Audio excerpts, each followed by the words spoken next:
నమస్తే BDD news కి స్వాగతం. ముందుగా బులెటిన్ లో హెడ్లైన్స్.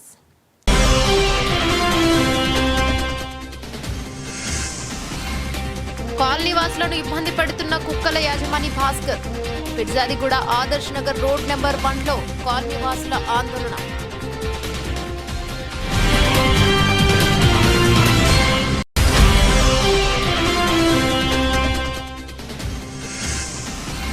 బాలచిత్తారి నగర్ లో అక్రమంగా సెల్ టవర్ నిర్మాణం, పనుల ఆపాలని డిమాండ్.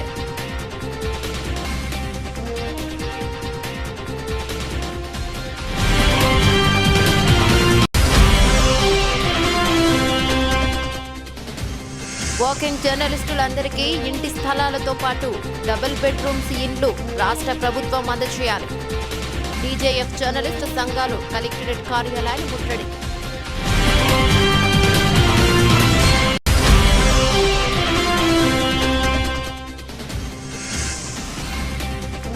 మండలంలో సబ్సిడీ పైన కంది విత్తనాలు పంపిణీ, సమస్యలపై వారికి అందవలసిన పథకాలపై మాట్లాడిన జూలకంటి బ్రహ్మానందం రెడ్డి. నిరుద్యోగులకు కాంగ్రెస్ ప్రభుత్వం ఎన్నో హామీలు ఇచ్చి ఇప్పుడు వాటిని పట్టించుకోవడం లేదు.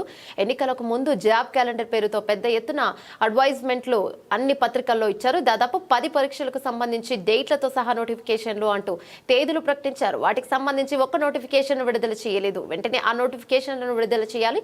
సీఎం రేవంత్ రెడ్డి ఎన్నికల సమయంలో గ్రూప్ 2లో 1000 ఉద్యోగాలు పెంచుతామని, గ్రూప్ 3లో వేలాదిగా ఉద్యోగాలు పెంచుతామని నిరుద్యోగులకు హామీనిచ్చారు. మొదటి కేబినెట్ భేటీలోనే మెగా డిఎస్సి అని చెప్పి నిరుద్యోగులను దగా చేశారు.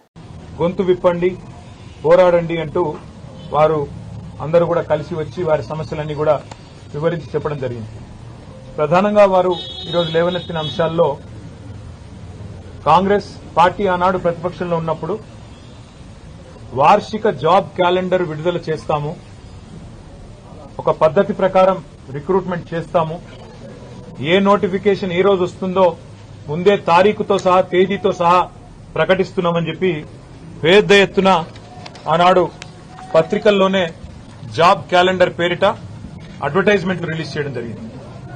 చాలా పెద్ద ఎత్తున తెలుగులో, ఇంగ్లీష్లో అన్ని రకాలుగా వారు విడుదల చేశారు. అందులో వారు చెప్పిన దానిలో ముఖ్యంగా మరి గ్రూప్ 1 జూన్ 1 నాడే విడుదల చేస్తాము, ఫిబ్రవరి 1 నాడు విడుదల చేస్తాము. గ్రూప్ 2 మరి ఏప్రిల్ 1 విడుదల చేస్తాము నోటిఫికేషన్. గ్రూప్ 3 జూన్ 1 విడుదల చేస్తాము. గ్రూప్ 4 కూడా June 1. Assistant executive, assistant engineer, PR, ఆర్ఎండ్బి, ఆర్డబ్ల్యూఎస్, అదేవిధంగా పబ్లిక్ హెల్త్ డిపార్ట్మెంట్ ఇవన్నీ కూడా మే 1 నాడు విడుదల చేస్తాము. అగ్రికల్చర్, హార్టికల్చర్, వెటర్నరీ పోస్టులకు సంబంధించి మే 1 నాడే జాబ్ క్యాలెండర్ విడుదల చేస్తాము, నోటిఫికేషన్ విడుదల చేస్తాము. Assistant motor vehicle inspectors, town planning officers, agriculture extension officers ఇవన్నింటికి సంబంధించి జూన్ 1 నాడు విడుదల చేస్తాము. Transport constables, excise constables, police constables సంబంధించి మార్చి 1 నాడు విడుదల చేస్తాము. జూనియర్ లెక్చరర్లు, పాలిటెక్నిక్ లెక్చరర్లు, డిగ్రీ కాలేజ్ లెక్చరర్లు, అసిస్టెంట్ ప్రొఫెసర్లు, ఫిజికల్ డైరెక్టర్లు వీటికి సంబంధించి ఏప్రిల్ 1కి విడుదల చేస్తాము. ఉపాధ్యాయులకు సంబంధించి ఇట్లా డిఎస్సి, మెగా డిఎస్సి విడుదల చేస్తాము. అదేవిధంగా విలేజ్ రెవెన్యూ ఆఫీసర్స్, జీపీ సెక్రటరీలు, మండల స్థాయి సాంకేతిక సిబ్బందికి 1 జూన్ నాడు విడుదల చేస్తామని చెప్పి దాదాపు 10 నోటిఫికేషన్లు ఏవైతే ఇప్పటికే ఇవ్వాల్సి ఉండెనో అవి ఇవ్వకుండా ఇచ్చిన మాటలు నీటి మూటలు అని తేల్చేసిన వైనం మన కళ్ళ ముంగట కనబడతా ఉన్నది. అదేవిధంగా గ్రూప్ 2 ఓ కాలనీలో ఓ ఇంట్లో 25 వీధి కుక్కలు. ఇదేంటని ప్రశ్నించగా మేం పోలీస్ డిపార్ట్మెంట్ లో పనిచేస్తాం, ఎవరికి చెప్పుకుంటారో చెప్పుకోండి అని కాలనీ వాసులకు ఇబ్బంది పెడుతున్న కుక్కల యాజమాని భాస్కర్ తన భార్య జయ పిర్జాదిగూడ ఆదర్శ్ నగర్ రోడ్ నెంబర్ 1 కాలనీలో వాసులు ఆందోళనకు దిగారు. రోజు మార్నింగ్ సమయంలో విఘ్నేష్, సూరజ్ అనే విద్యార్థులు జిమ్ కు వెళ్లే సమయంలో ఆ కాలనీకి సంబంధించిన భాస్కర్, జయ అనే వ్యక్తి ఇంట్లో నుంచి సుమారు 9 వీధి కుక్కలు విద్యార్థులపై దాడి చేస్తాయి. వారికి గాయాలయ్యాయి. ఇదేంటని కుక్కల యాజమాని అని అడగ ఎవరికి చెప్పుకుంటారో చెప్పుకోండి, నేను పోలీస్ డిపార్ట్మెంట్లో వర్క్ చేస్తామని విద్యార్థులను బెదిరించారు. కాలనీ వాసులు గత 2 సంవత్సరాల నుంచి వారికి కుక్కల బెడద ఉందని పలుమార్లు మున్సిపల్కి ఫిర్యాదు చేసినా పట్టించుకోవడం లేదని కాలనీ వాసులు వాపోయారు. ఇప్పటికైనా ఈ సమస్య మీద చర్య తీసుకోవాలని వారు కోరారు. కాలనీ ప్రెసిడెంట్ రాజ్ కుమార్ సంగమేశ్వర్ రెడ్డి తదితరులు పాల్గొన్నారు. సూరజ్, మేము పొద్దున మార్నింగ్ జిమ్కి వెళ్ళడానికి సుమారు 7:30 ప్రాంతంకి మేము వెళ్తున్నాం. వెళ్ళేటప్పుడు ఇక్కడ దగ్గర దగ్గర 12-13 కుక్కలు ఉన్నాయి. అవి వచ్చేసి మా బైక్ మీద అటాక్ జరిగింది. అటాక్ చేస్తే స్కిడ్ అయ్యి కింద పడ్డాం. అయితే మొత్తం టెన్షన్లో మేము ఏం చేసినాం అర్థం కాలేదు. స్పీడ్ అయ్యేసరికి బండి మీద కింద పడ్డాం. దెబ్బలు తాకినాయి, చాలా బాగా రక్తం కారినట్టు దెబ్బలు తాకినాయి. ఇది ఆదర్శ నగర్ పీర్జాది కూడా రోడ్. 12 నుండి 16 మధ్యలో దాడి మీదికి వచ్చినాయి. అంటే మీదికి వచ్చేసరికి భయంతో మేము ఏం చేయాలో అర్థం కాక స్పీడ్ చేసినాం. బండి స్పీడ్ చేసేసరికి ఇక్కడ వాటర్ ఉన్నాయి అనమాట. పొద్దున అలికి వెళ్తారుగా, ఆ వాటర్తో కింద పడడం జరిగింది. బేసిక్గా ఈ కాలనీ కుక్కలు అంటే వీళ్ళకి ఫుడ్ పెడుతున్నారు అని తెలుసు. ఫుడ్ పెడుతురు వీళ్ళు 12-13 అట్లుంటాయి. స్ట్రీట్ కుక్కలు, స్ట్రీట్ డాగ్స్ వాళ్ళే పెంచుతున్నారు. మున్సిపాలిటీ మీద ఏమైనా కంప్లైంట్ అంటే మేము రూమ్లో ఉంటాం, కొత్తగా వచ్చినాం. ఈ గత సంవత్సరం నుంచి చెప్తున్నామండి, కాలనీలో సుమారు ఒక 20 నుంచి 30 కుక్కల వరకు వీళ్ళు పెంచుతున్నారు. కుక్కలు పెంచుకోమని చెప్తున్నాం, మాకు తప్పేం, మేమేం వద్దని మేమేం చెప్పట్లేదు. కానీ పెంచుకుంటే ఒక కుక్క పెంచుకోమని చెప్పినాం. కానీ వీళ్ళు ఏం చేస్తున్నారంటే 20 నుంచి 30 కుక్కల్ని జాతున్నారు. మీరు ఇవి ఇన్ని అవసరం లేదండి మీకు అక్కడ పెంచుకోమని చెప్పానంటే మీరెవరా బాడకావాలి లంజగొడుకులు అని చెప్పి నానా రకాలుగా బూతులు తిడుతుందండి, పచ్చి బూతులు తిడుతుంది. ఏమనంటే మేము డిపార్ట్మెంటు పోలీసు వాళ్ళము, మీరు మాకే చెప్తారా, మేము మిమ్మల్ని లోపలేస్తామని చెప్పి మమ్మల్ని బెదిరిస్తుంది. కాలనీ అసోసియేషన్ ప్రెసిడెంట్ మాట్లాడుతున్నా. ఈ రకంగా మమ్మల్ని పిల్లలు పొద్దున్న లేస్తే పాలలు కానీ పేపర్లు కానీ లేకుంటే పొద్దున్నే స్కూల్ పిల్లలు కానీ భయపడుతున్నారు, బయటికి రావాలంటే భయపడుతున్నారు. ఇంచుమించు ఇప్పుడు ఈ ఒక్క కుటుంబం చేయబట్టి సుమారు కాలనీలో ఒక 200 కుటుంబాలు చాలా ఇబ్బంది పడుతుందండి. మేము ఆల్రెడీ పోలీస్ కంప్లైంట్ ఇచ్చాము, మున్సిపల్ కమిషనర్ గారు కూడా ఇచ్చాం. కానీ వాళ్ళు ఇప్పటి వరకు ఎలాంటి ఇది యాక్షన్ తీసుకోవట్లేదు. మరి ఏమనంటే కుక్కలకు యాక్ట్ ఉందని చెప్పని అంటారు, మరి మనుషులకు లేదా యాక్ట్? మనుషులను ఇప్పుడు పొద్దున్న లేసే టీవీలలో పేపర్లలో చూస్తున్నాం మనము, మనుషుల మీద పడి పీక్క తింటున్నాయి, మనుషుల్ని పిల్లల్ని చంపేస్తున్నాయి. ఈ రకంగా మేము ఒకటి పెంచుకోమని చెప్పానంటే మా మీద దాడికి ఈరోజు మా మీద దాడి చేసి ఈరోజు కూడా ఇద్దరి మీద అటాక్ చేసిన కుక్కలు. ఎన్నిసార్లు చెప్పినా కానీ వాళ్ళు వినట్లేదు. దయచేసి గవర్నమెంట్ దీని మీద సానుకూలంగా స్పందించి దీని మీద యాక్షన్ తీసుకోవాలని మేము కాలనీ తరఫున మేము కోరుతున్నాం. స్థానిక కార్పొరేటర్ గారు కూడా కంప్లైంట్ ఇచ్చాము. ఆయన కూడా మున్సిపల్లో కంప్లైంట్ ఏమని చెప్పారు, కంప్లైంట్ ఇచ్చాము.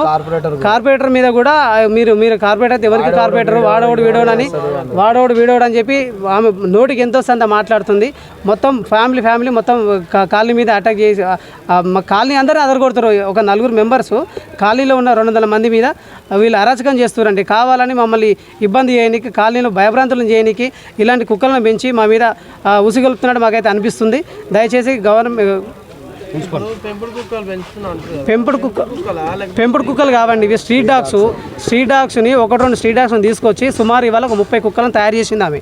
మేము కుక్కలను పెంచుకోమని చెప్తున్నాం కానీ వద్దని మేమేం చెప్పట్లేదు. ఒక కుక్కను పెంచుకోండి, 1-2 మీకు అంత కుక్కల మీద ప్రేమ విశ్వాసం ఉంటే 1-2 కుక్కలను పెంచుకోండి. అంతేగాని 30 కుక్కలను 20 కుక్కలను పెంచి పిల్లల మీద అటాక్ అవుతుంటే ఈరోజు ఇద్దరి మీద అటాక్ చేసింది, రేపు ఇంకొకరి మీద అటాక్ అవుతుంది. మేము గవర్నమెంట్ దయచేసి దీని మీద యాక్షన్ తీసుకోవాలని చెప్పి మేము కాలనీ తరఫున మేము అసోసియేషన్ తరఫున మేము రిక్వెస్ట్ చేస్తున్నాం. బోడుప్పల్ మున్సిపల్ కార్పొరేషన్ పరిధిలోని బాలచిత్తారి నగర్లో అక్రమంగా సెల్ టవర్ నిర్మాణం. దీనిని బోడుప్పల్ సీనియర్ కాంగ్రెస్ నాయకుడు పడతం లోకేష్ ఆధ్వర్యంలో పనులు నిలిపివేయడం జరిగింది. తక్షణమే దీన్ని కమిషనర్ గారికి కాలనీవాసులు తెలియజేయాలని, పనులను ఆపాలని డిమాండ్ చేశారు. ఫోన్ల వేగం పెరుగుతున్న కొద్దీ యువత పిల్లలు వాటికి మరింత అతుక్కుపోతున్నారు. సెల్ ఫోన్లు టవర్ల నుంచి వెలువడే రేడియేషన్ ప్రాణాలకు ప్రమాదమని ఈ మధ్యకాలంలో అనేక మంది నోటి నుండి వినిపిస్తున్న మాటలు. సెల్ ఫోన్లు జనం చేతుల్లోకి వచ్చినప్పటి నుంచే కొన్ని భయాలు రాజ్యమేలుతున్న మాట నిజం. సెల్ టవర్ల రేడియేషన్ వల్ల చర్మ సమస్యలు వస్తాయని, క్యాన్సర్ కూడా వస్తుందనే ప్రచారం కూడా ఉంది. గర్భిణీ స్త్రీలకు వీటి ద్వారా ప్రమాదకరం. విద్యుద్దాయక సంకేతాలపై జరిపిన విస్తృత పరిశోధనల్లో మొబైల్ టవర్ నుంచి వచ్చే రేడియేషన్ ఎటువంటి హానికరమైన ఆరోగ్య సమస్యలను కలిగించిందని తేలింది. ఇక సెల్ ఫోన్ తరంగాలు మన శరీరంలోని కణాలను వేడెక్కించడమే. రేడియేషన్ కణాలు వేడెక్కడం ద్వారా వాటి పనితీరు జన్యు నిర్మాణం దెబ్బతింటుంది. సెల్ ఫోన్ రేడియేషన్ ఆ స్థాయిలో లేదన్నది చాలా మంది అభిప్రాయం. ప్రభుత్వం సూచించిన సురక్షిత పరిమితుల మేరకే ఫోన్ రేడియేషన్ ఉంటుందన్నది వారి వాదన. ఈ వివాదం లేరనంత వరకు వాటి వినియోగంలో కాస్త జాగ్రత్త వహించడంలో నష్టమేమీ లేదు. ఉంచుకోవడం మొక్కలు ఇక ఇలాంటి సెల్ టవర్లను జనావాసాల మధ్య నిర్మించడమే అంత శ్రేయస్సు కాదని పలువురి అభిప్రాయం. తక్షణమే ఇలాంటి సెల్ టవర్లను నిలిపివేయాలని కాలనీవాసులు డిమాండ్ చేశారు. ఇందులో కాలనీవాసులు పాల్గొన్నారు. ఇందులో colony president Shankaraiah, Padatam Lokesh, Jayakrishna, Hanumanthu, Narayana, Narasimharaju, Venkatareddy, Lakshminarayana, BN Pathi, Ramakrishna, Sai మరియు కాలనీవాసులు పాల్గొన్నారు. కాలనీలో చాలా మంది చిన్నపిల్లలు, పెద్దవాళ్ళు చాలా మంది ఉన్నారు. రేడియేషన్ వల్ల చాలా మందికి ఇబ్బందులు వస్తాయి. దానివల్ల దీన్ని తొందరనే ఆపేయాలని కాలనీ వెల్ఫేర్ ఫెడరేషన్ ద్వారా కోరుకుంటున్నాను. నిర్మాణం ఇస్తుంది కాబట్టి మా కాలనీకి అందరికీ వ్యతిరేకం. మేము నిలవాడని పెట్టనీయమని కోరుకుంటున్నాము. లేదంటే మున్సిపాలిటీ దగ్గర ధర్నా చేయగలం. కూడా మరి పాఠశాలగా చిన్నపిల్లలు కూడా ఉన్నది కాబట్టి వాళ్ళకు కూడా ఇబ్బంది అవుతుంది కాబట్టి ఇవన్నీ దృష్టిలో పెట్టుకొని అధికారులకు మరి వెంటనే ఆ సెల్ టవర్ నిర్మాణ అనుమతులు రద్దు చేయాలని చెప్పేసి కోరుతా ఉన్నాం. మరి నిబంధనలకు విరుద్ధంగా సెల్ టవర్ నిర్మాణం చేస్తున్నారు కాబట్టి మరి ప్రజా అభిప్రాయం తీసుకొని ఈ సెల్ టవర్ నిర్మాణం చేయాల్సిన అవసరం మరి అధికారులపై ఉంటుంది కాబట్టి మరి ప్రజలు వ్యతిరేకించినప్పుడు మరి ఆ సెల్ టవర్ యొక్క నిర్మాణం రద్దు చేయాలని చెప్పేసి అని కోరుకుంటా ఉన్నాం. బొల్లిగూడ బాలచిత్రనాథ్ కాలనీలో మరి అక్రమంగా ఎలాంటి మున్సిపల్ అనుమతులు లేకుండా ఎయిర్టెల్ సెల్ టవర్ నిర్మాణం చేసినటువంటి సంబంధించిన వ్యక్తులందరికీ పూర్తిగా కాలనీ వెల్ఫేర్ అసోసియేషన్ ఆధ్వర్యంలో వచ్చి అడ్డుకోవడం జరిగింది. ఈ యొక్క సెల్ టవర్ నిర్మాణం చేయడం వల్ల చుట్టుపక్కల ఉన్నటువంటి మన చిన్న పిల్లలకు కానీ మరి వృద్ధులకు కానీ రేడియో ధార్మిక ప్రభావం వల్ల మరి వివిధ రకాలుగా అనారోగ్యాలకు గురవుతారు కాబట్టి ఆ సందర్భంగా కాలనీ వెల్ఫేర్ అసోసియేషన్లు అందరం కలిసి ఈ యొక్క సెల్ నిర్మాణం టవర్ని ఆపడం జరిగింది. అధికారులు కూడా ఇటు విషయంపై స్పందించి మరి వాళ్ళు ఈ సెల్ నిర్మాణదారులు ఏమంటారంటే మున్సిపల్ నుంచి పర్మిషన్ మేము తీసుకొని రావడం జరిగింది. మరి ఆ మున్సిపల్ పర్మిషన్ ఇచ్చింది కాబట్టి ఇక్కడ మేము సెల్ టవర్ నిర్మాణం చేస్తున్నాం అని చెప్తున్నారు వాళ్ళు. కానీ మున్సిపల్ అధికారులకు విజ్ఞప్తి చేస్తూ ఉన్నా మరి దీని మీద కమిషనర్ గారు కూడా మరి వెంటనే ఇచ్చిన అనుమతిని రద్దు చేయాలి. లేని పక్షంలో మరి కాలనీ వెల్ఫేర్ అసోసియేషన్ల గతంలో కూడా మేమందరం కూడా కాలనీ వెల్ఫేర్ అసోసియేషన్ కూర్చొని మరి ఇక్కడ ఎలాంటి నూతన సెల్ టవర్ నిర్మాణం చేయకూడదని మరి ఉన్న సెల్ టవర్లను కూడా తొలగించాలని చెప్పేసి అని గత 4 ఇయర్స్ నుంచి కూడా మీ కాలనీ వాళ్ళందరం కూడా వెల్ఫేర్ అసోసియేషన్లో తీర్మానం చేసుకోవడం జరిగింది. దానికి అనుగుణంగానే గతంలో కూడా ఇక్కడ సెల్ టవర్ నిర్మాణం చేపడుతుంటే మరి కాలనీ వాళ్ళందరూ అడ్డుకొని దాన్ని మేము నిలిపేయడం జరిగింది. మరి అదేవిధంగా మరి ఈ బిల్డింగ్ పైన మెయిన్ రోడ్ పై బిల్డింగ్ పై కూడా మరి సెల్ టవర్ నిర్మాణం జరుగుతుంది కాబట్టి మరి అధికారులు వెంటనే స్పందించి అట్టి నిర్మాణం సెల్ టవర్ని అడ్డుకోవాలి. మరి అదేవిధంగా ఇచ్చిన అనుమతిని కూడా రద్దు చేయాలని చెప్పేసి అని మరి నేను కాలనీ వెల్ఫేర్ అసోసియేషన్ తరపు నుంచి నేను విజ్ఞప్తి చేస్తూ ఉన్నా. దయచేసి ఇప్పటికైనా అధికారులు మరి కాలనీ వెల్ఫేర్ అసోసియేషన్ ఎలాంటి అలా అనుమతి లేకుండా ఇటువంటి సెల్ టవర్ నిర్మాణం చేయకూడదని చెప్పేసి అని మరి అధికారులకు నేను సూచిస్తున్నా. దయచేసి ఇప్పటికైనా వెంటనే మరి అధికారులు ఈ యొక్క నిర్మాణాన్ని ఆపాలని కోరుకుంటూ లేని పక్షంలో మరి కాలనీ వెల్ఫేర్ అసోసియేషన్ అందరం కూడా మున్సిపల్ ఎదురుగా మీ ధర్నా కార్యక్రమం చేస్తామని చెప్పేసి అని మేము కోరుకుంటూ ఈ అవకాశం ఇచ్చిన మా కాలనీ వెల్ఫేర్ అసోసియేషన్ పెద్దలకు అందరికీ విజ్ఞప్తి. కుమ్రమీం ఆసిఫాబాద్ జిల్లా సిర్పూర్ నియోజకవర్గంలో పనిచేస్తున్న జర్నలిస్టులకు అక్రిడేషన్ కార్డుతో పని లేకుండా వర్కింగ్ జర్నలిస్టులందరికీ ఇంటి స్థలాలతో పాటు డబుల్ బెడ్రూమ్ ఇండ్లు రాష్ట్ర ప్రభుత్వం అందజేయాలని జేడీఎఫ్ జర్నలిస్టు సంఘాలు కలెక్టరేట్ కార్యాలయాన్ని ముట్టడించాయి. ఈ సందర్భంగా జర్నలిస్టు సంఘాల నాయకులు మాట్లాడుతూ ఎలాంటి ఆధారాలు లేకుండా కొన్ని పోలీస్ స్టేషన్లో జర్నలిస్టులపై అక్రమ కేసులు బనాయిస్తున్నారని, అలాంటివి తెలంగాణ రాష్ట్రంలో ఎక్కడా జరగకుండా రాష్ట్ర ప్రభుత్వం చర్యలు తీసుకోవాలని డిమాండ్ చేశారు. ఈ కార్యక్రమంలో సిర్పూర్ నియోజకవర్గం వివిధ మండలాల జర్నలిస్టులు తదితరులు పాల్గొన్నారు. ఈరోజు తెలంగాణ రాష్ట్రంలోని జర్నలిస్టులకి గతం ప్రభుత్వం ఇచ్చినటువంటి హామీ ఏదైతే ఉందో ఆ ప్రభుత్వం ఇచ్చిన హామీని ఇప్పటిదాకా కూడా నెరవేర్చలేదు. నూతన ప్రభుత్వం రేవంత్ రెడ్డి నాయకత్వంలో ఏర్పడినటువంటి ప్రభుత్వం కూడా జర్నలిస్టులకి మొదటి ప్రాధాన్యతనిస్తూ జర్నలిస్టుల సమస్య పరిష్కరిస్తామని చెప్పి హామీ ఇవ్వడం జరిగింది. మేము ఒకటే కోరుతున్నాం, మేమేమి పెద్ద గొంతమ్మ కోరికలు కోరడం లేదు. గత ప్రభుత్వం 10 సంవత్సరాలు టైం పాస్ చేసి జర్నలిస్టులకే మొదటి ప్రాధాన్యత అని చెప్పి మరి డబుల్ బెడ్రూమ్లు అన్నారు, ఇంటికి జాగాలు ఇస్తామన్నారు. కానీ ఏది కూడా గత ప్రభుత్వం నెరవేర్చలేదు. ప్రస్తుతం కొనసాగుతున్నటువంటి ప్రభుత్వంలో కూడా ఎలాంటి ఆంక్షలు లేకుండా, ఎలాంటి విధానాలు లేకుండా బేషరతుగా జర్నలిస్టులు అందరికీ కూడా ఇల్లు లేదా ఇంటి జాగాలు కేటాయించాలనేటువంటి ప్రధాన లక్ష్యంతో జర్నలిస్టులపై జరుగుతున్న అక్రమ దాడులని అరికట్టాలని మనం పోరాడుతున్నాం. ఈ పోరాటంలో మన జర్నలిస్టులందరూ కూడా ఇంట్లో రెక్కాడితే డొక్కాడే పరిస్థితి. మళ్ళీ ఇక్కడ మనం తెల్లం చేసుకొని కనబడతాం, కానీ మన ఇళ్లల్లో మన పరిస్థితి ఏందో మనకు తెలుసు. కాబట్టి జర్నలిస్టులు దర్జాగా ఎదుగుతారు, వాళ్ళకెందుకు ఫ్రీగా ఇవ్వాలి, వాళ్ళకెందుకు వసతులు కల్పించాలనేటువంటి విమర్శలు కూడా వస్తాయి. కానీ జర్నలిస్ట్ యొక్క నిజ జీవితం చాలా దుర్భరంగా ఉంటుంది. నిజమైన జర్నలిస్టులకు జరుగుతున్నటువంటి అన్యాయాలు చాలా చెప్పుకోవటానికి కూడా మాటలు సరిపోనంత దీన పరిస్థితులలో ఉన్నాయి.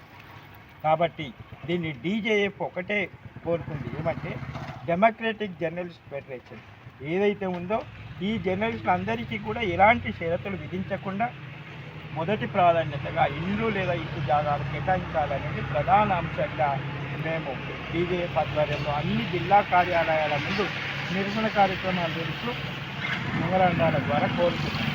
ఏం కోరుతున్నాం? ఆయన ఏ జర్నలిస్ట్ అనేది కాదు, జర్నలిస్టు వృత్తిలో కొనసాగుతున్న వాళ్ళందరికీ ఏదో ఒక బేస్ చేయాలి. ఏదంటే 3 సంవత్సరాలతో 2 సంవత్సరాలతో ఏ నిర్ణయం చేస్తావో చేసి తప్పకుండా కింది స్థాయి నుంచి జర్నలిస్టులకి ఇండ్ల జాగాలు కేటాయించాలనేది ప్రధాన లక్ష్యంగా ఇవాళ డీజేఎఫ్ ముందుకెళ్తుంది.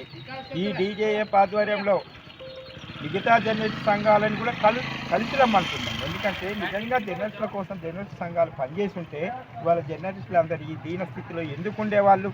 నిజంగా మొదటి ప్రాధాన్యతనే కనుక జర్నలిస్టులకి ప్రభుత్వాలు అమలు చేసి ఉంటే ఇవాళ జర్నలిస్టులకు ఎందుకు ఇల్లు లేవు?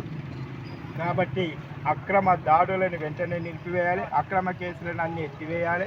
ప్రధానంగా ఎదుర్కొంటున్నటువంటి ఈ దారిద్ర్య రేఖకు దిగువన కొనసాగుతున్న విలేకరుల సమస్యని మొదటి ప్రాధాన్యతగా తీసుకొని ఈ ప్రభుత్వం పరిష్కరించాలనేటువంటి ప్రధాన లక్ష్యం మీద డీజేఎఫ్ ముందుకు పోతుంది. డీజేఎఫ్ ఆధ్వర్యంలో మనం రాష్ట్ర వ్యాప్తంగా ఉద్యమిస్తున్నాం. మరి మన ఉద్యమాన్ని చూసినటువంటి ప్రభుత్వం కూడా ఆలోచనలు పడింది. కాబట్టి అతి త్వరలో జర్నలిస్టులు అందరికీ కూడా అంతటా కూడా మొదటి ప్రాధాన్యత కింద జర్నలిస్ట్ కోటా కేటాయించి జర్నలిస్ట్ అందరికీ కూడా ఇల్లు లేదా ఇంటి జాగాలు కేటాయించాలి, అక్రమ కేసులు ఎత్తివేయాలని ప్రధాన డిమాండ్తో మనం ముందుకెళ్తున్నాము. ఈ ఎడ్యుకేషన్లో కూడా మన ప్రాధాన్యతను తగ్గిస్తున్నారు. ఎడ్యుకేషన్ మాచర్ల నియోజకవర్గ దుర్గి మండలంలో సబ్సిడీ పైన కంది విత్తనాలు పంపిణీ చేసిన అనంతరం రైతుల సమస్యలపై వారికి అందవలసిన పథకాలపై మాట్లాడిన జూలకంటి బ్రహ్మానందరెడ్డి. రిజర్వాయర్ కట్టడం మూలంగా ఇక్కడ వర్షాభావ పరిస్థితులు ఏర్పడతాయి. ఈ ప్రాంత రైతాంగం నష్టపోతుంది. కాబట్టి ముందుగా ఆదుకోవాల్సింది ఈ ప్రాంత రైతాంగాన్ని అని చెప్పేసి ఆనాడే నాగార్జున సాగర్ ప్రాజెక్టు నిర్మాణ సమయంలోనే కోస్లా కమిటీ తన నివేదికలో పేర్కొనటం జరిగింది. దురదృష్టవశాత్తు అనేక కారణాలతోటి మరి ఈ రోజు వరకు కార్యరూపం దాల్చలేదు. ఈ రాబోయే 2-3 సంవత్సరాల్లో ఫస్ట్ ఫేజ్ అయిపోతుంది. ఒక సంవత్సరంలో రెండో ఫేజ్ కూడా మళ్ళీ ఆ తర్వాత వెంటనే ప్రారంభించే విధంగా మన ప్రియతమ ముఖ్యమంత్రి గౌరవనీయులు శ్రీ నారా చంద్రబాబు నాయుడు గారు చర్యలు తీసుకుంటారు.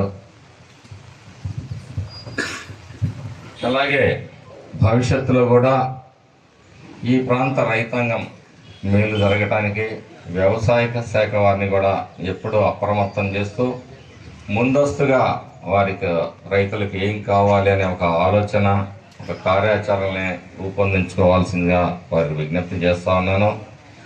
సీజన్ వస్తుందంటే రైతుల మనోభావాలు ఎట్లా ఉన్నాయి, ఏ పంట వేయబోతున్నారు కొంచెం సర్వే చేసి మరి రాబోయే అవసరాలని ముందుగా గుర్తించి సకాలంలో వాళ్ళకి కావాల్సిన సహాయ సహకారాలు అందించడం, కల్తీ ఎరువులు పురుగు మందుల ద్వారా కూడా నష్టపోతున్నారు. వాటి విషయంలో కూడా ప్రభుత్వం స్ట్రిక్ట్గానే ఉంటుందని చెప్పి ఈ సందర్భంగా తెలియజేస్తూ మరి అన్ని విధాలుగా ఈ రాష్ట్ర రైతాంగానికి తెలుగుదేశం పార్టీ అండగా ఉంటుంది. గతంలో మరి 0 వడ్డీ ఉండేది. వైసీపీ పరిపాలన 0 వడ్డీని కూడా రద్దు చేయటం జరిగింది. మరి బంగారం మీద లోన్లు తెచ్చుకునేవాళ్ళు వాటిని రద్దు చేయటంలో జరిగింది. పవర్ స్ప్రేయర్లు ఇచ్చేవాళ్ళు, ఆ పవర్ స్ప్రేయర్లు కూడా లేవు.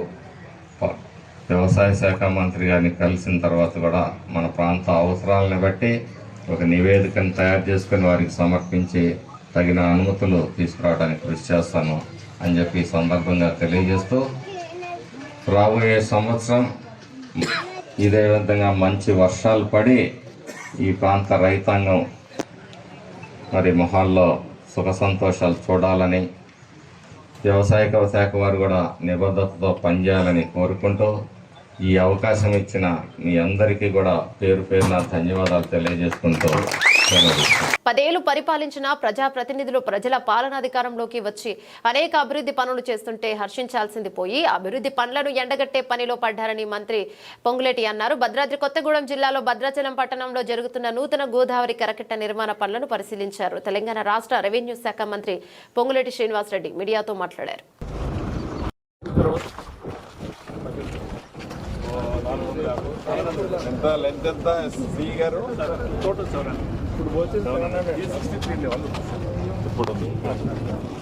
రోడ్ లెవెల్ 51 ఇది మన 75 ఫీట్ ఉంటాయి.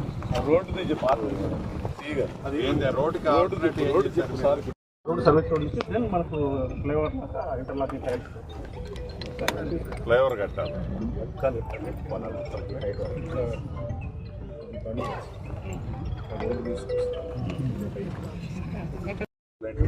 51.7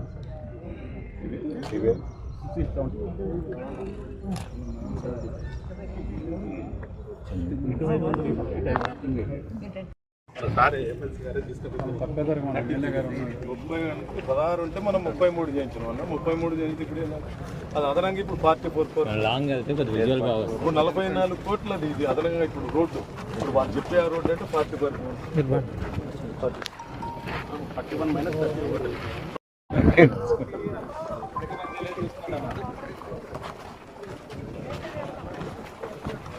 ఇప్పుడు దీనివల్ల ఉపయోగం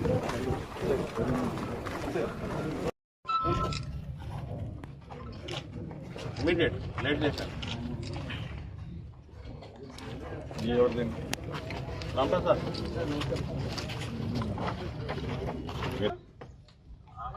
సార్ ఎవరు కాదు కదా, కొంచెం స్ట్రిప్ చేస్తే ఏమవుతుంది 1/35 అట్లా పెడితే 1/35 1/30 పెడితే, ఎందుకంటే ల్యాండ్ అక్విజిషన్ ప్రాబ్లం అంత ఉంటుంది కదా. ఒకసారి చూడండి మీరు టెక్నికల్, అంటే మీకు వన్స్ మీరు ఇది వచ్చేసరికి ఫార్మేషన్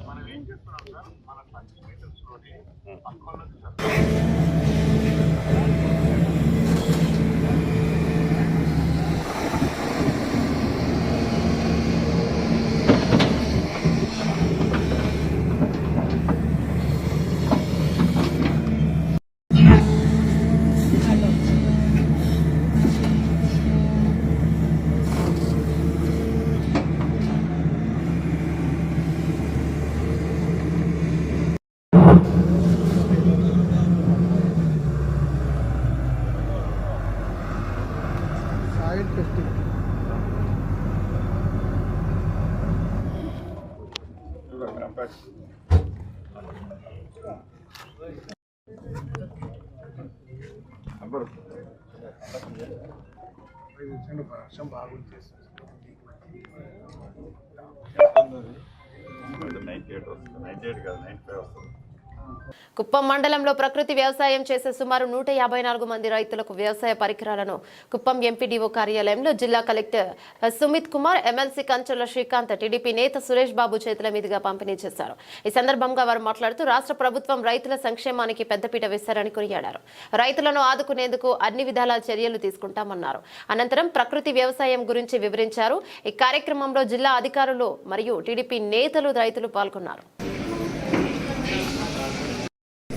ముఖ్యమంత్రి అయిన తర్వాత మొట్టమొదటిసారిగా తన పర్యటనలో నా సొంత నియోజకవర్గం కుప్పం నుంచే ప్రారంభించాలని చెప్పనేసి నిన్న మొన్న 2 రోజులు రావడం జరిగింది.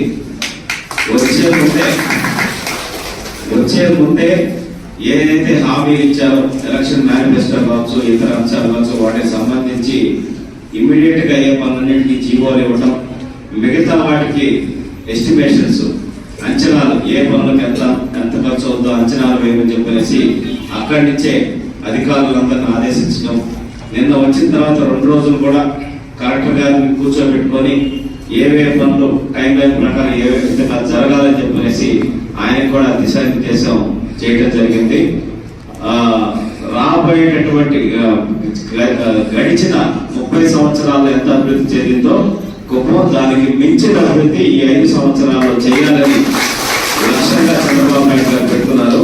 ఆయన ఒకే ఒక మాట చెప్పాడు, పేదరికం లేని కుప్పాన్ని తయారు చేయడమే నా లక్ష్యం అని చెప్పనేసి.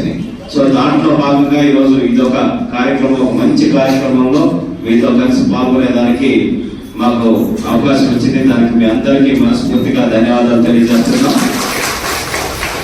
చంద్రబాబు నాయుడు గారు ఎప్పుడు దూరదృష్టితో ఆలోచిస్తాడు అనే దానికి ఉదాహరణ ఈ ప్రకృతి వ్యవసాయం అనేది 2014లో సుభాష్ పాలేకర్ గారు ఆయన దీనికి మెయిన్ మహారాష్ట్రకు సంబంధించిన ఒక సామాజిక వేత్త. ఆయన ప్రకృతి వ్యవసాయం ద్వారా మన ఆరోగ్యాన్ని కాపాడుకోవచ్చు, అట్లాగే మంచి లాభాలు కూడా పొందవచ్చు, భూమి కూడా బాగుంటుంది, రసాయనాలు ఇవన్నీ లేకుండా అని చెప్పేసి ఆయన ఒక పెద్ద ఉద్యమంలా స్టార్ట్ చేసి ఎన్నో రాష్ట్రాల్లో దాన్ని దిగ్విజయంగా ఎన్నో వేల మంది రైతులకి శిక్షణ చేయడం జరిగింది. 2014 నుంచి 19 మధ్య నేను జెడ్పీటీసీ సభ్యుడిగా ఉన్నాను కందుకూరులో.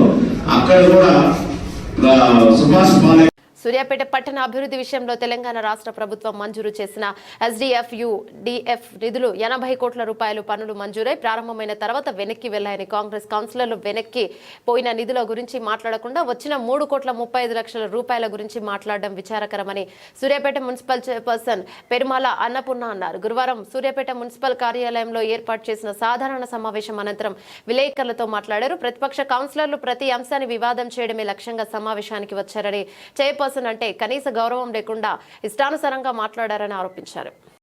పత్రికా విలేకరులకు నమస్కారం. ముఖ్యంగా సూర్యాపేట పట్టణ ప్రజలకి ఈరోజు జరిగిన మున్సిపల్ సమావేశం అనేది చాలా ముఖ్యమైన సమావేశం.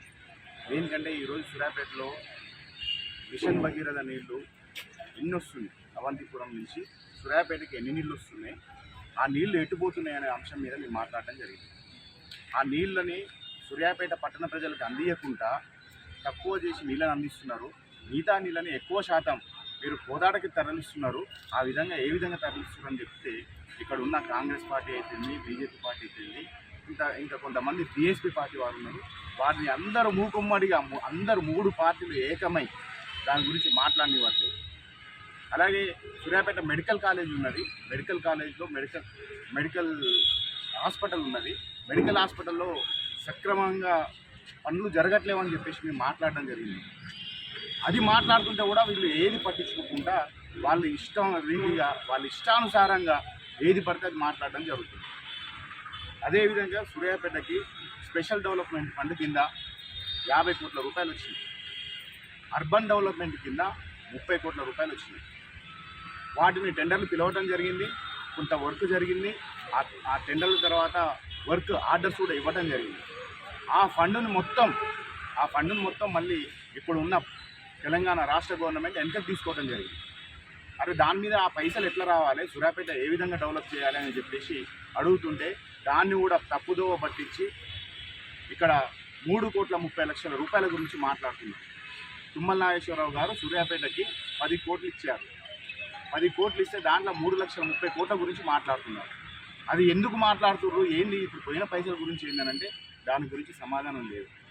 ఇక్కడ సూర్యాపేటలో పట్టణ ప్రజలు ఎప్పుడు ఏం జరుగుతుందా అని చెప్పేసి అందరూ భయంగా జీవిస్తున్నారు.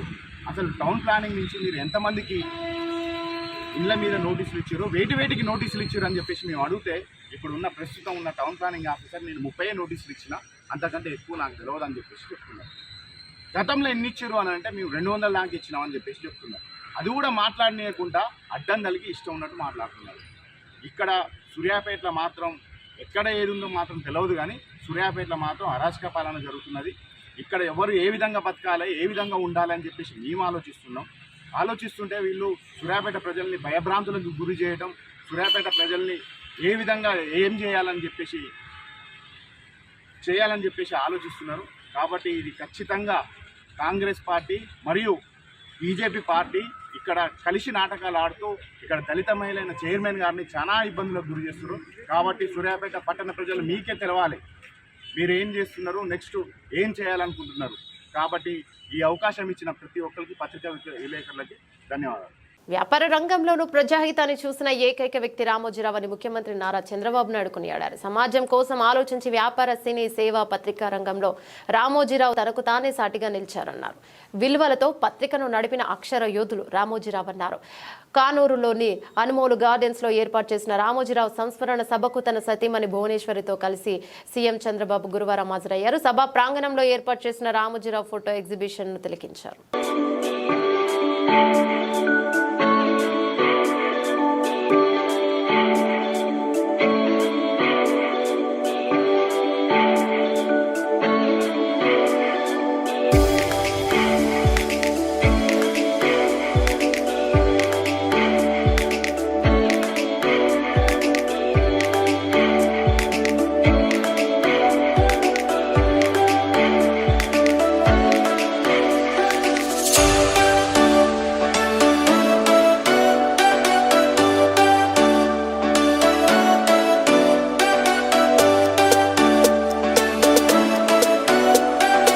జూలై 1న ఇంటి వద్దే పెన్షన్ల పంపిణీ. పెంచిన పెన్షన్ల మేరకు 4,399.89 కోట్లను 65,18,496 మంది పెన్షన్దారుల ఒక్క రోజులోనే పంపిణీకి ఏర్పాట్లు. గ్రామ వార్డు సచివాలయ ఉద్యోగులు ఉదయం 6 గంటల నుండి పెన్షన్లు పూర్తయ్యే వరకు పంపిణీ చేయాలి. ఒక్కొక్క ఉద్యోగికి 50 గృహాలు కేటాయింపు. అవసరం మేరకు ఇతర శాఖల ఉద్యోగులకు పూర్తయింపు. ఇక 29వ తేదీ శనివారం నాడే బ్యాంకుల నుండి నగదును డ్రా చేసుకుని పంపిణీకి సిద్ధం కావాలి. ప్రభుత్వ ప్రధాన కార్యదర్శి నీరబ్ కుమార్ ప్రసాద్ న్యూఢిల్లీలో హర్యానా గవర్నర్ అయిన బండారు దత్తాత్రేయని మర్యాదపూర్వకంగా కలుసుకున్న కేంద్ర విమానయాన శాఖ మంత్రి కింజారపు రామ్మోహన్ నాయుడు. తెలుగు రాష్ట్ర రాజకీయాలలో ఆయన చేసిన సేవ, ప్రజల పట్ల ఆయనకున్న అంకిత భావం నేటి తరం నాయకులకు ఆదర్శనీయమని కొనియాడారు. బులెటిన్ ముగించే ముందు హెడ్లైన్స్ మరోసారి.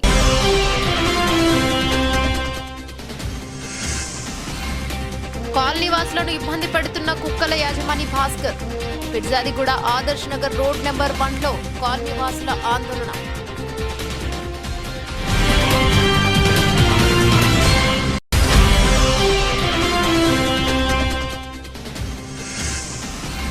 బాలచిత్తారి నగర్లో అక్రమంగా సెల్ టవర్ నిర్మాణం, పనుల ఆపాలని డిమాండ్.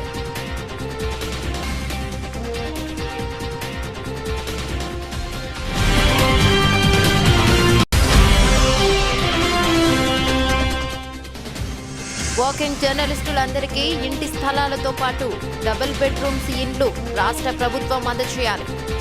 డీజేఎఫ్ జర్నలిస్టు సంఘాలు కలెక్టరేట్ కార్యాలయాన్ని ముట్టడి.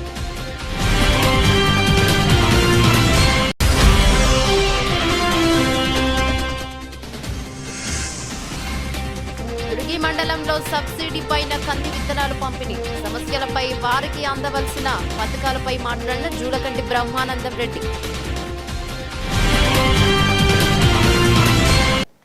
ఇవే బులెటిన్లోని అప్డేట్స్. మరో బులెటిన్లో మళ్ళీ కలుసుకుందాం. అంతవరకు సెలవు. నమస్తే.